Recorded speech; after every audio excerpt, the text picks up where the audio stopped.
Morning dear students, ninth class Hindi medium UP board में आपका स्वागत है सब्जेक्ट केमिस्ट्री के साथ। और आज का जो हमारा टॉपिक है वो है निलंबन, सस्पेंशन।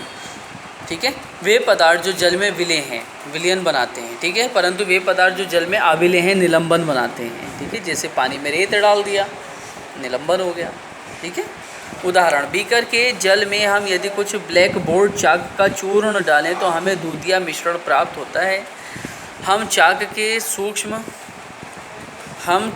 सूक्ष्म कणों को जल में उसमें बिना घुले हुए तैरते हुए देख सकते हैं। चाक के कण और जल के मिश्रण निलंबन कहलाता है। ठीक है, चाक तथा जल के निलंबन में चाक के कण काफ़ी बड़े होते हैं और हमें स्पष्ट दिखाई देते हैं। यदि हम चाक और जल के निलंबन को फिल्टर करें तो चाक के कण फिल्टर पेपर से नहीं निकलते हैं। फिल्टर पेपर पर चाक के कण ठोस के रूप में प्राप्त हो जाते हैं।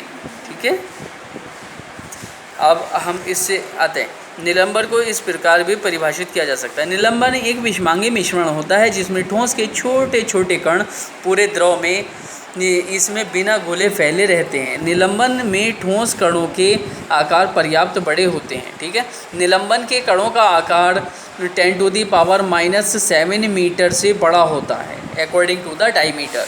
ओके, निलंबन के एग्जाम्पल, चौक तथा जल का मिश्रण, मटमैला पानी, ऐसा पानी जिसमें मिट्टी घुली हुई है, पेंट मैग्नीशियम का दूध, ठीक है, पेंट और मैग्नीशिया का दूध, जल में निलंबित रेत के कण, आटा और जल का मिश्रण, मटमैला पानी, जल में मिट्टी के कणों का निलंबन है, पेंट विभिन्न द्रवों में रंगीन पदार्थों का निलंबन है।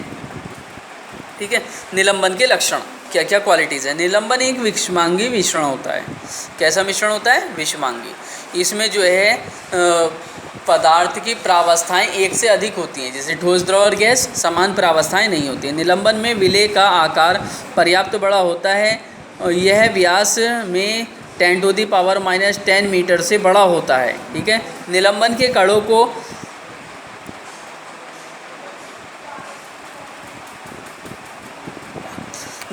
कणों को आसानी से देखा जा सकता है।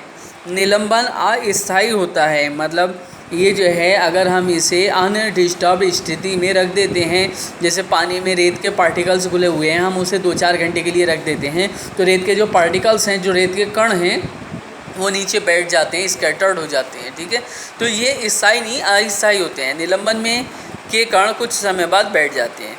निलंबन के कण फिल्टर पेपर से नहीं निकलते हैं, इसलिए फिल्टरन विधि द्वारा निलंबन को पृथक किया जा सकता है। निलंबन उसमें से गुजरे हुए प्रकाश किरण पुंज का प्रकीर्णन कर देते हैं, मतलब प्रकाश का जो किरण पुंज है जब निलंबन के सॉल्यूशन से गुजारा जाता है तो उसका प्रकीर्णन होता है, वो फैल जाता है। ओके, अगला टॉपिक होगा हमारा कोलाइडी अवस्था, जो कि हम नेक्स्ट क्लास में स्टडी करेंगे। Okay, thank you dear students, now you will note your syllabus very well and learn it very well. Thank you so much.